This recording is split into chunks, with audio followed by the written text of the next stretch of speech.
I'm Vicky and welcome to my channel.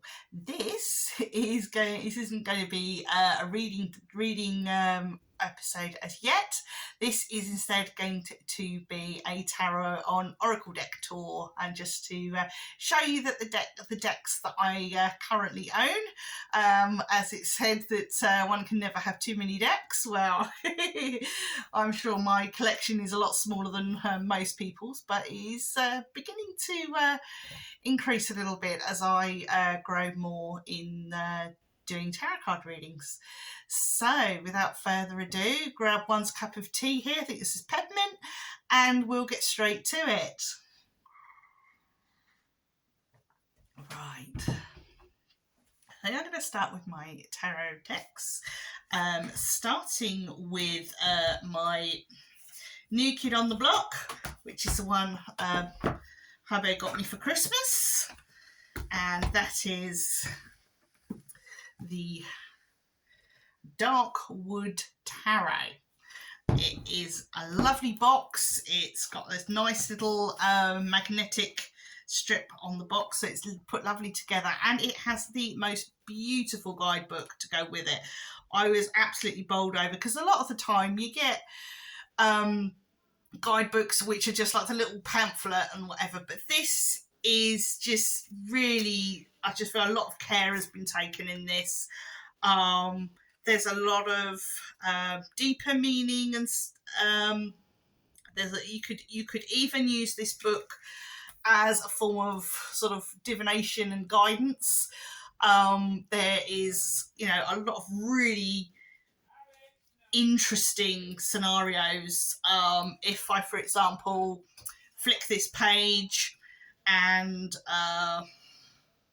if I was looking for inspiration, I come up with the Ace of Wands, and the word that I get here is ignition, and it says tarot suits are for unfolding story progressing we'll get there. Tarot suits are an unfolding story progressing from the Ace to the 10. Tarot aces sparkle with unique magic. Aces are the seed of their fruit. The infinite possibilities of each suit exist inside the ace, just as everything you are, were, and will be is tucked inside of you. Understanding how the ace is a seed, like a flower, fruit, or vegetable seed, will help you to interpret the ace when it appears in a reading. It is a true beginning. That is just awesome. That's just opening the book and seeing where we end up. And for this being the beginning of what I hope will be my tarot reading channel, that's quite exciting. So yeah, this book is, the deck is by Sasha Graham, and the artwork is by Abigail Larson, and I'm really looking forward to having a explore of this deck. I mean, the pictures in it are just, I'll just try and find some of the artwork in here. Lovely. I mean, I know my light's sort of shining on that a little bit, but that is just lovely. And what's that one there? There's a lot of shadow work you could use this for. One's Mermaid Drew, that one there. Lots of mythology, lots of really interesting imagery. And the cards themselves, this must have been, we're here for the cards. Quite nice to handle. Let me show you. Quite nice to handle, quite nice to shuffle. Ooh, I'm shuffling those all the way around. For me, they're a nice size, because I've only got little hands, and these really feel comfortable to shuffle. Some of my cards are a little bit big for me, and I can have a few problems. I mean, I can't do fancy shuffling, I'm afraid. I know a lot of readers can do all those fancy shuffling and cards flipping out all over the place, and unfortunately that's not me. I can't do any of that. If cards do fall out of my deck, then I will obviously take note of them, but I don't sort of make them fly out, I'm afraid. I can't do all that showmanship. And it's kind of not me either, so, you know, make of it what you will. But if I was just to split the cards open here, we've got here 3 of Wands. Again, sort of almost sort of elements of sort of the vampiric and the dark side, as it were. So I am really chuffed with these. I am really looking forward to using them, and I will be using these in January's. That'll be tomorrow because I'm doing this New Year's Eve. These will be. I'll be starting these off in January as my daily readings, which I do on Instagram, and hopefully by the time this video comes out, I will have had my I would have added Instagram to my links, and you can check me out. Okay, so I'm gonna pop that over on the side now I've done that one. And the next one I've got here is one that I recently bought from a Mind, Body and Spirit fair. It is a second-hand deck. It has a lovely energy to it. When I bought it, I just couldn't put it down. So I knew it wanted to come home with me. So, you know, and I keep finding it in my hand in all sorts of different places. So I know this deck really wants to stick around and be close. So she may end up on my altar to Hecate, which I have up in, which I use sort of a lot. Because that's my patron god, my matron goddess, should I say? And so this deck may end up on my altar because it seems to be a little bit clingy, this one. But anyway, I shall show you. This is called the Book of Shadows Tarot, and this one is volume 1 and is as above. That's the box, and it's written by Barbara Moore, and the artwork is Gabriele Krasinski Rivioli. But it comes with a little pamphlet rather than a book,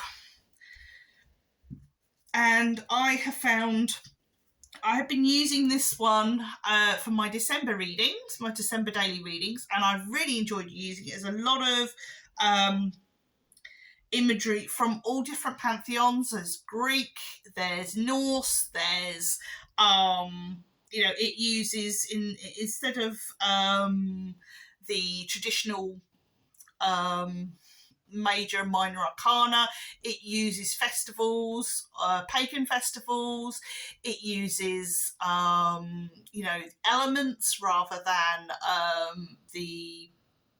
for example, instead of swords, it uses air. Instead of pentacles, it uses earth.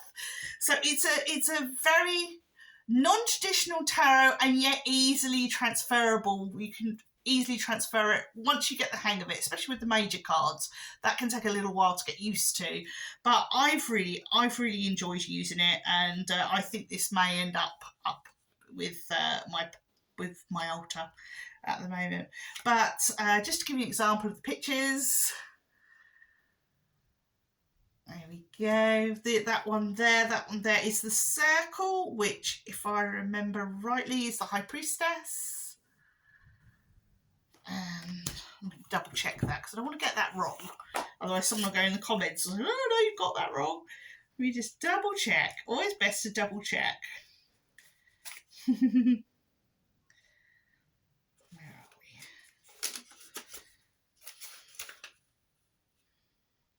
No, I got that wrong. I got it wrong. It is the Hanged Man, of all things. So this is actually instead of the Hanged Man. Okay. And the other one I pulled, just to show you, for example, is Mother of Fire. Now that would be the Queen of Wands. So a very different type of deck than I think perhaps I've been used to using. So yeah. So we'll pop that away. I do tend to swap my decks out every month. When I'm doing the daily readings, I do tend to swap my decks out every month. And ideally tend to sort of alternate them with a oracle and a tarot. But this month I'm just so keen to start using the Darkwood Tarot that I'm going to get cracking with that instead. I try to use what I'm drawn to, and at the moment it's that. Now, just want to make sure that I do these in order, what I got first. One there. Right, okay. This one I got around about my birthday. My last birthday.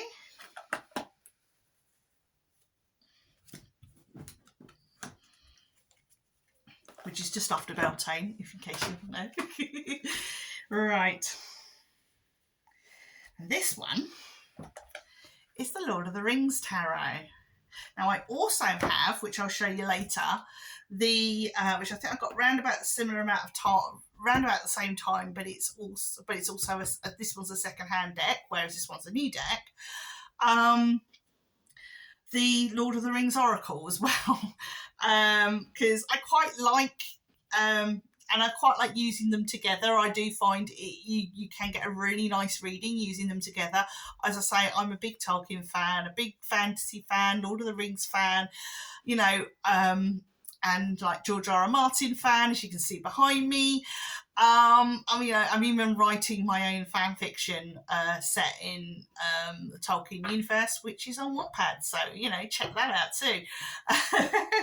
But anyway, let's get on with the deck tour. I'm just going to give this a little shuffle. As I say, this is a nice size for me because it's not too large, and so that means I'm not sort of trying to hold them together, so it's easier for me to shuffle.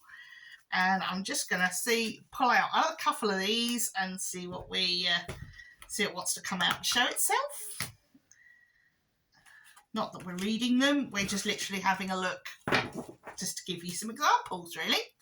Right, the only downside I have with this deck, although it's really light on the front, as you can see, the actual decks, the pictures themselves are very, very dark. Now, I have a eye condition called optic nerve drusen, which means that there are calcium deposits growing on my optic nerves, and that can cause tunnel vision. It can cause I've already lost some peripheral vision, but it can lead to blindness, let's be honest. And I don't know how long my eyesight's going to be good for, how long is a piece of string, etc. But I can't really concern myself with it too much. Got to get on with life. So one of the symptoms that I have is I struggle with poor lighting. But also if things are dark, it's difficult for me to see things that are in the dark. So these particular cards are a little bit more difficult for me to read than a lot of other cards. I have to have especially good lighting to use them, and you'll see why. It's because they're very, very dark, and I tend, if I'm going to read them, I either have to read them really good daylight or have a really bright light with them. But they all have this lovely bit of the story at the bottom as well, which can really help to, enhance your reading. And they can also be used in a game as well, although the game doesn't really interest me because I'm using them more from a divinery aspect. And for example, this one here is the Wheel of Fortune. So it's nice that, again, I've got a minor and a major card. And this one is the Wheel of Fortune, and it's obviously the ring, which is like cool.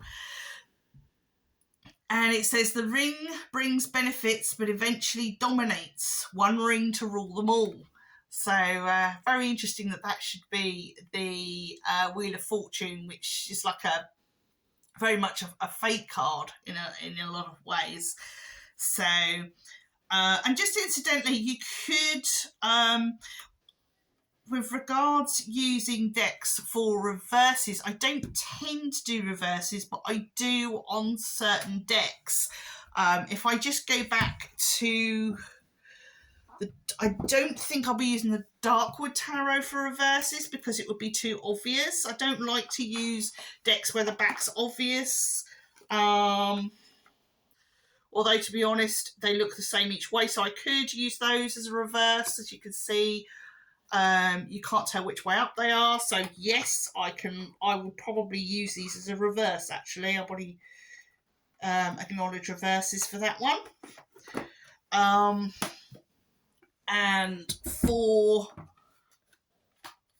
the Book of Shadows, looking back at it again, I think this one also I can use in reverses because you can't tell which way around they are, so that be quite handy, because I do want to develop using reverses for some decks, because I know it sort of broadens out the meanings and brings out more hidden meanings.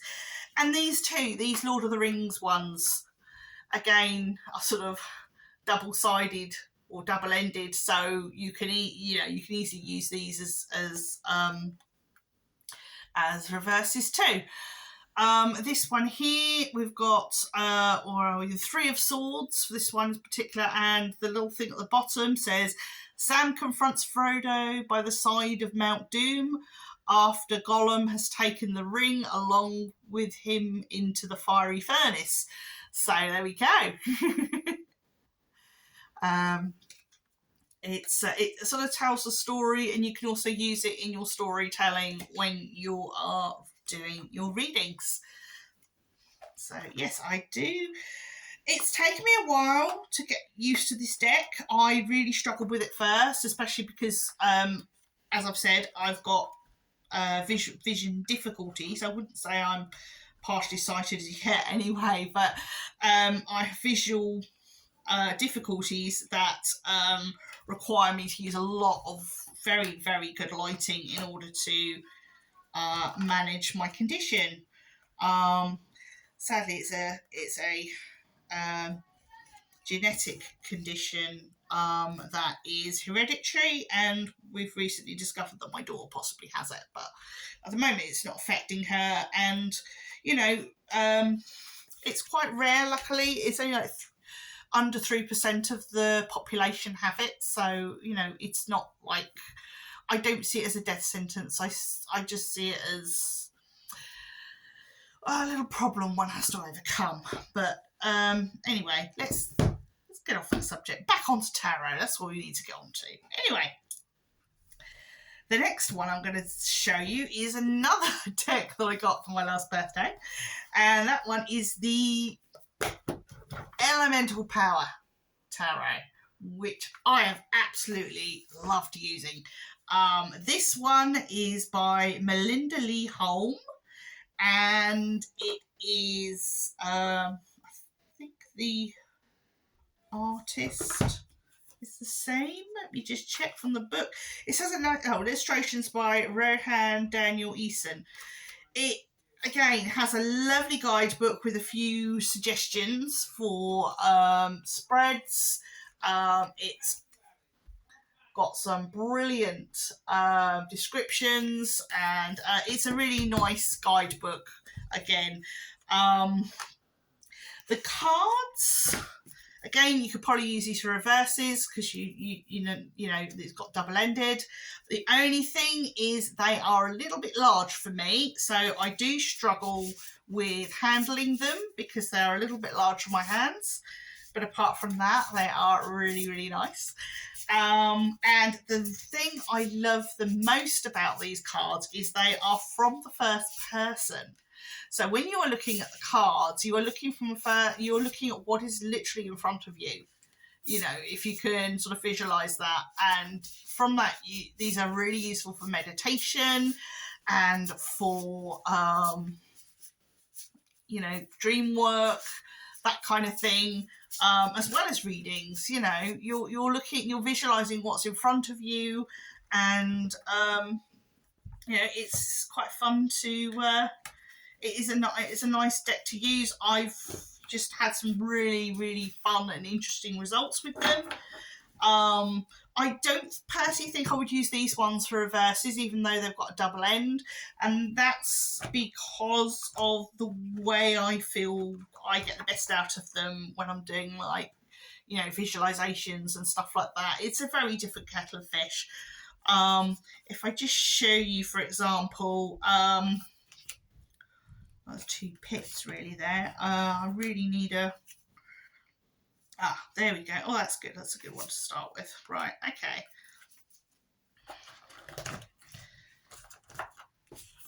The minor arcana tends to be more pips rather than images. But then if you allow your mind to expand, you can see all sorts of things within it. If you really, really look, you know, it can really help with imagery and developing your intuition and stuff like that. So yeah, I really like that. The other thing is that especially with these major arcanas, these are brilliant for meditation. This is the Fool. Now, you know, you've just got to see yourself as standing, you know, in front of this sort of tree stump that's leading you into the sky. And from there, you're sort of developing what's happening. You tell a story around it. You know, you visualize what's happening here, and then that's how you know, give your reading. And I've just found that, yeah, I've got a lot of really interesting results from this. So this is bound to turn up in future readings on here. Okay. We're not done yet. So that's that deck. Right, another sip of tea. All right, and for my next deck, we have a deck that, actually I'll get this one first, because this is a deck that I have another version which I've used for years on its own, and I recently, I think, when did I get this? About a couple of years back, I got this larger and newer version of this deck because I loved this deck so much, and I've got the other deck on my Altar to Hecate. So, but it's the Pagan Tarot. And this one's by Gina M. Pace, and this is the new edition version. The artwork is by Luca Raimondo and Cristiano Spadoni. So, and the artwork is really, really nice. This isn't really a deck that I would use for reversals, as you can see. But at the same time, with this version, you don't have the borders, which a lot of tarot readers find distracting. Instead, you've got the image, so they're already what some tarot readers, they will clip their decks so that they don't have that border around the edge, but these don't. And these are meant to be a witch or Wiccan balancing her daily life with her spiritual life. And so these are really quite a nice sort of mundane and spiritual tarot. So I find them very good for everyday use. And as I say, I have a smaller version of this deck. And this deck isn't much bigger card wise. It's really comfortable. It doesn't it's not overly big, so they're quite easy for me to use. And I'll just show you a couple, pull out a couple, because I've shuffled them through, see what we get here.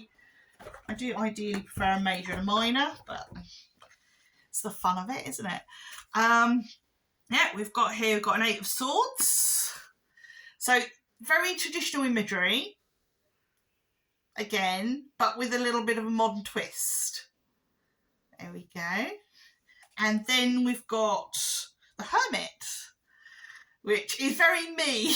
I have to say, this is very much me, you know, surrounded by books, surrounded by and writing and everything else. You know, I am such a bookie nerd. I have a heck of a lot of books that I need to read. I've got small books over Christmas, or Yule, as I celebrate. So I've got to really get cracking and sort of set myself a little target, because I have a shed load of books that I need to read, and it's time that I read them and made time to do it. So, it's getting towards the end of the day, and I've still got to order the dinner because we're having takeaway tonight. So that is my is the next deck, which is the Pagan Tarot. Right, now this deck coming up, I have had for donkey's years. This was my main deck, that when I had sort of one deck, I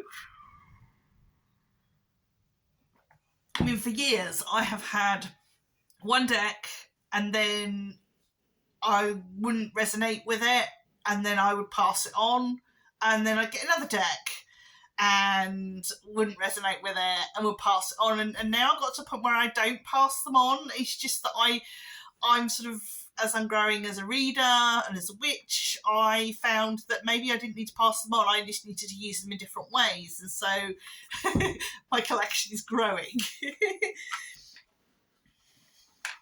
And I think I'd sort of been taught that the old school way of only, you know, you have your one deck and then it leaves you, all that kind of thing.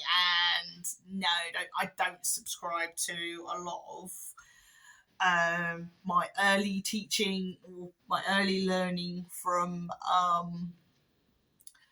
when I first started in craft. But I wasn't living where I'm living now.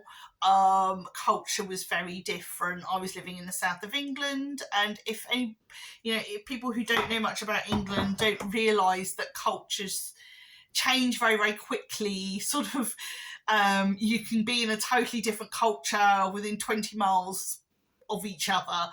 I live in east of England, which is known as East Anglia, which is mainly Suffolk and Norfolk.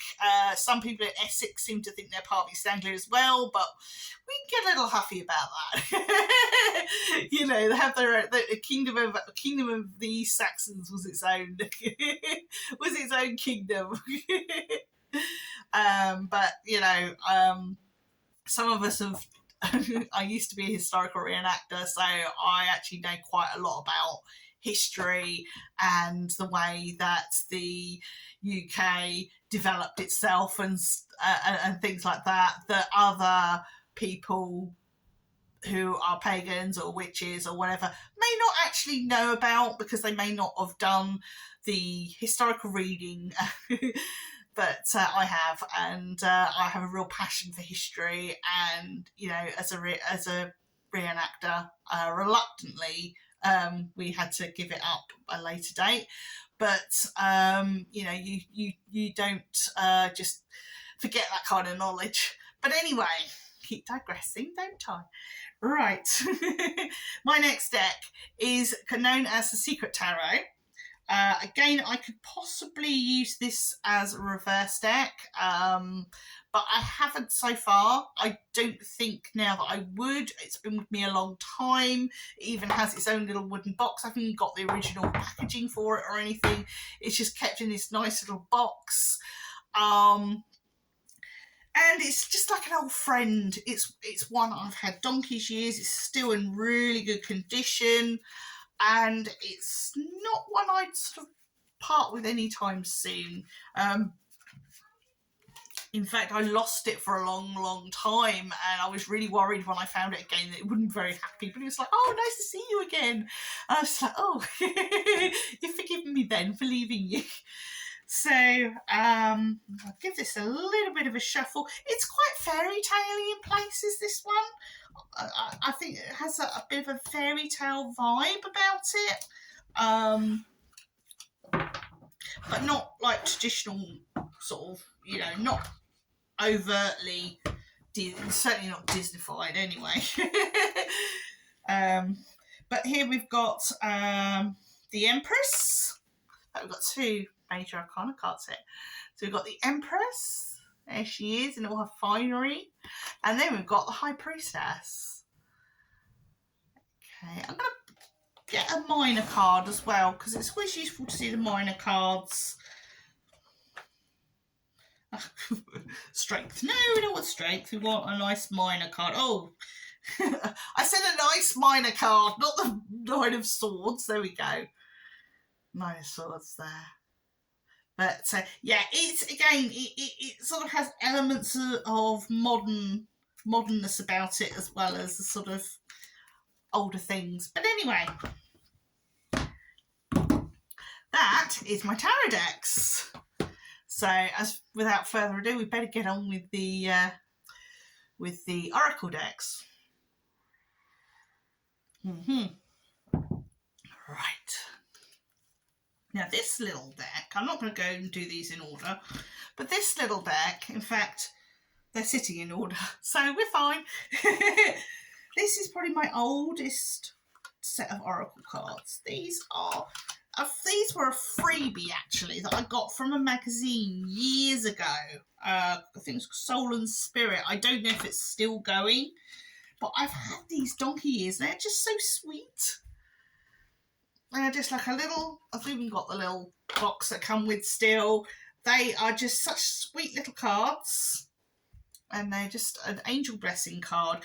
I don't do much angel. I've not really gelled with angels as much as I've sort of gelled more with the Fae and that kind of thing. So I feel I resonate more with Fae and sort of land spirits and that kind of thing than I do with angelic spirits. So, you know, I don't think I really tried to work with angels as such, but I certainly work with the Fae a lot.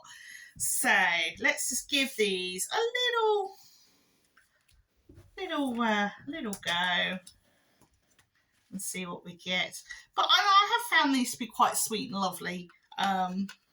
And really uplifting when I've used them. So, you know, all's fair, isn't it? Right, we've got Moon Goddess. There we are. And we've got Be Still, let your emotions settle, and then you will see more clearly. So that's quite sweet. So let's pop her back in with her sister cards. Oh. Hello, back again.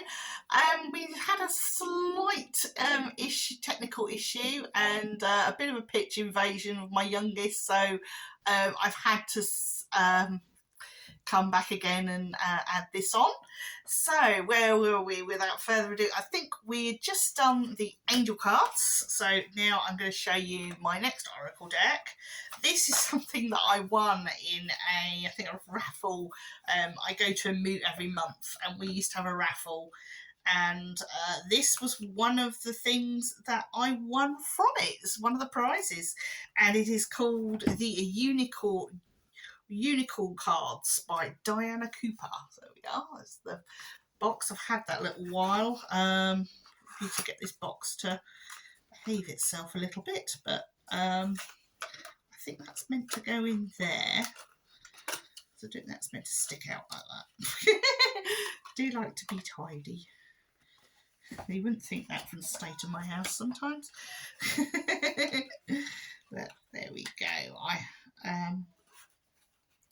One of the things about me is that I am the mum of a mum and carer of a little boy who is autistic, and so he takes up an awful lot of my time as well. So sort of I have to juggle this with caring for him. But this comes back to readings. This comes with a nice little guidebook. That's quite nice with all the corresponding numbers. There's no pictures in this. It's all corresponding numbers to the cards. It doesn't recommend these are used like every day as such. It more says you should use them once in a while for guidance. And so, yeah, I tend to do that. I might use them once a month, or they've got this nice little sort of stand as well, which you could like use for your altar. You could sit them on the altar and use them like that if you wanted to. So yeah, and I found them to be quite pleasant, nice little cards to use. And I'll just see if we can pull something out. See what we end up. They're not really cards. I don't really think oracle cards in general you use as what do they call them now? As don't really use reversals as such. Well, I certainly don't. But yeah, it's a nice little deck. So let's have a look. And we've got intuition and listen to your inner wisdom. So I'll just give you that one there to give you an idea about what they look like. Try and get a better. It's not very good. Well, it is good. It's going to fall down if I'm not careful. There we go. Make sure this is standing, because unfortunately, as I say, my little son got a bit carried away with this light and he broke the bottom of it. And so I need to get some super glue to fix it. But I keep forgetting to get some. You know, super glue is one of those things that, I must get that, and then forget about it.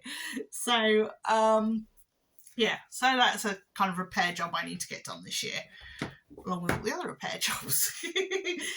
Right, moving on. The next little deck that I've got here, it's not a deck actually. It comes in this lovely little box, and it was a birthday present from one of my sisters.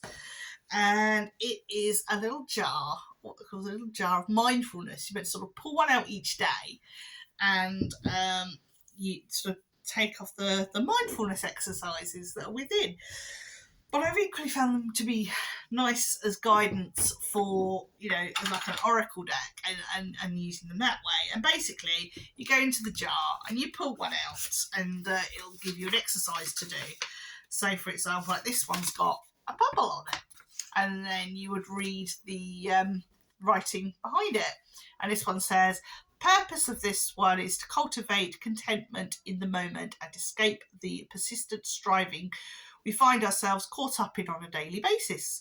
Pick a chore, something you usually just want to get done before moving on to your next task, rather than treating this as a regular chore by treating it as a completely new activity. For example, washing up. Notice how the water flows into the sink, how the washing up liquid intertwines with the water, and how moving your hands through the water creates bubbles, and how they feel on your skin. That's not one thing I can do, because I'm allergic to a lot of the, not only am I allergic to the washing up liquid, I'm also allergic to the gloves. So it's not something I could do. But the idea is to get creative and discover new experiences with a familiar task. So, yeah. Lovely little... I've found some really fun activities through using that. So yeah, it's good fun. Just pop everything back on top.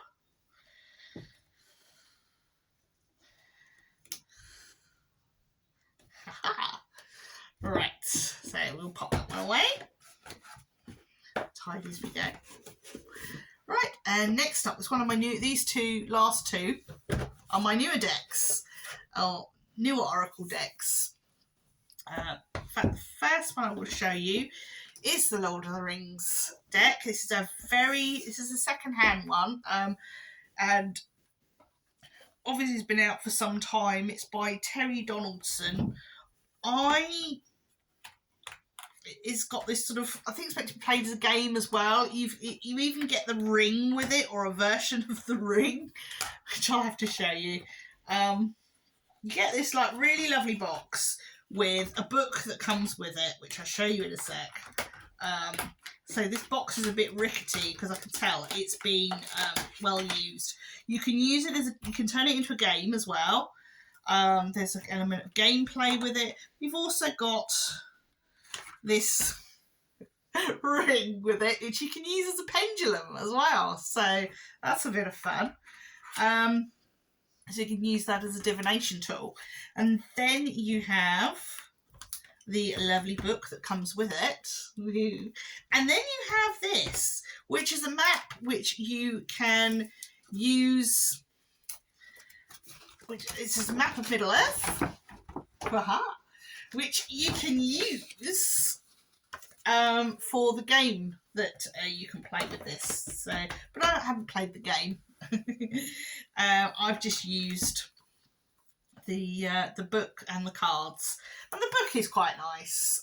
It's got some nice. It tells you how to play the game and and it's got some nice like details of the pictures and everything else. So it's not a bad little book. The pictures I find to be and it's not too bad to shuffle either. I wouldn't use reverses with it. It's just not that kind of thing. It has elements of the story, which again is nice, especially when using it with the tarot deck. If I just pull one out at random, like I've done so far, let's put the others away. We get the Black Riders of all things. So we get the Black Riders. This is very much a pre-movie deck. This is a pre-movie deck. So this is very much a book-orientated deck. So book readers may prefer something like this. I think even the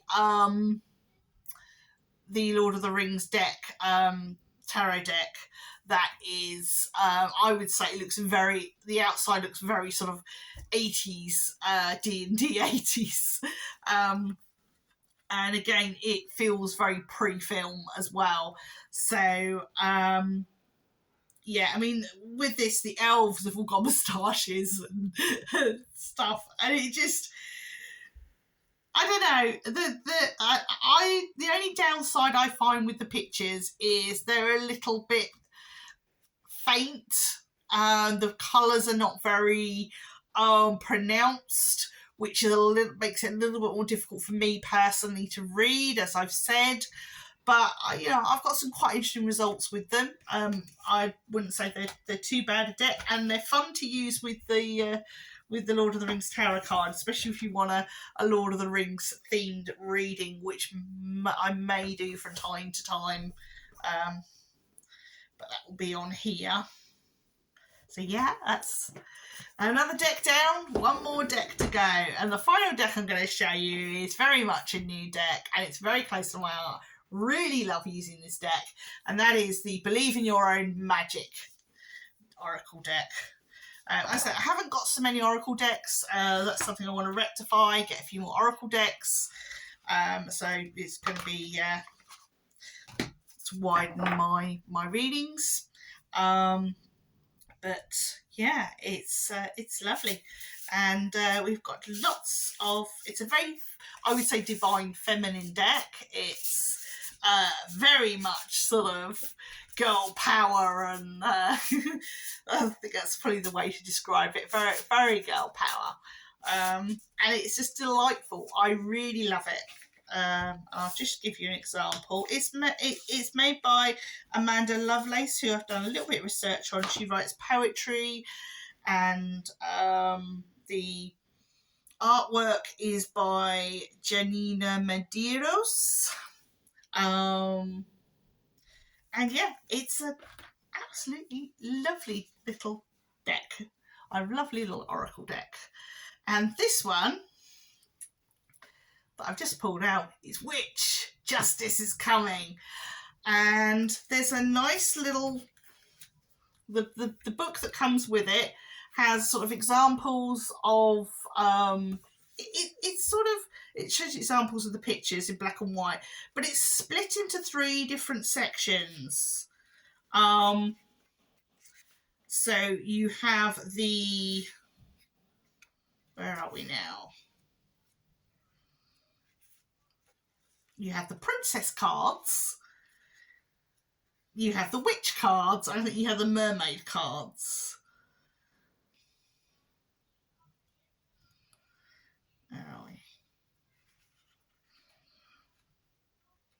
This last one's is mermaid. Yeah, and the mermaid cards. Which is, I think, fantastic. So you have our lovely witchy lady here, and you can look up number 27. Although as I tend to use my intuition, I tend to use the books less. Which justice is coming. They say whatever we do comes back to us 3 times 3. That's debatable. That's very much a Wiccan thing. Not all witches subscribe to that. So, you know, a little caveat there. If a person's intentions are well-meaning, then that good energy bucket will come back to them in buckets. If a person's intentions are to do harm, then you get the picture. Either way, the universe is getting ready to deliver its justice. Its person might be you. If so, you should handle it with grace and learn from your mistakes. Otherwise, it most likely applies to someone who's caused you harm to you and your loved ones. So, you know, always useful to double check. But as I say, because I sort of read more intuitively, I tend to just see what the card is telling me rather than using the guidebooks. Although I do use the guidebooks from now and again if I get a little bit stuck. There's no shame in it. There's no harm in using the guidebooks at all. And sometimes you need to. But just tidy those up. So yeah, that's a little bit about me, or a little bit about my decks. Anyway, pop that there. So hopefully you've enjoyed that. I've enjoyed sharing them with you. I'm bound to get more decks, as be it Oracle. Certainly planning on getting more Oracle decks as things progress. And I'll be getting excited about, and I'll be unboxing them and all that kind of good stuff. So hopefully, you know, you've enjoyed that. What's there remain to be said now? I'd just like to wish you all a amazing and happy new year. I hope 2023 is going to be a big improvement on the last couple of years. One can hope anyway. We should always have hope in our hearts. And all that remains to be said is take care of yourselves. Happy New Year. And mind how you go.